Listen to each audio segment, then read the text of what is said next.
ரொம்ப நக்கலா நான் வந்துட்டாரா பாத்தீங்களா நம்ம இந்த மாதிரி பார்த்தோம்னா அப்படியே காசை கொடுத்தா போயிருவாங்க ஆய்வெல்லாம் அந்த மாதிரி நடக்கும் நம்ம எவ்வளவு பார்த்திருக்கோம் போலீஸ்காரங்களுக்கு கொடுத்தா போறாங்கல்ல அந்த மாதிரி கொடுத்தா போயிருவாங்கன்ற மாதிரி ஒரு மோசமான விமர்சனத்தை முன் வச்சிருக்காங்க அங்க இருந்தவங்க இது எம்எல்ஏ அவர்கள் வந்து நேரடியா பேசவும் இல்ல கேட்கவும் இல்ல பக்கத்துல இருந்தவங்க வந்து இந்த மாதிரி சொல்லும் போது இவர் இந்த மாதிரி நீ இப்படியா பேசணுன்றதை கேட்காம என்னப்பா நக்கலா பேசுறீங்கன்னு சொல்லிட்டு அவருடைய காதல விழுந்த விஷயத்தை வச்சு அவர் கேட்டிருக்காரு அதனாலதான் அவர் பேசும்போது மட்டுமே அந்த வீடியோ எடுக்கப்பட்டது முழுக்க முழுக்க திமுக காரர்களின் ஒரு சதிதான் இந்த ஒரு வீடியோ ஏன்னா அவங்க ஆட்சியில அவங்க அத்தனை லட்சம் கோடி அந்த குவாரியை வச்சு பார்த்திருக்காங்க அப்படின்றது ஒரு தகவலா வந்திருக்கு அதனாலதான்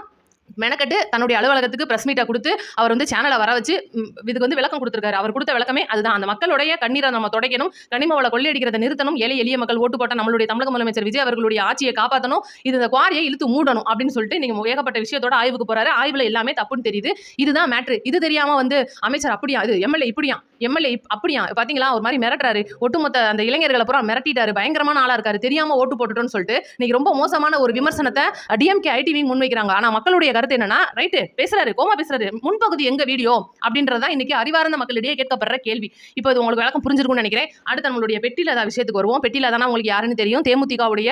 அவங்க தான் விஜயகாந்த் ஐயா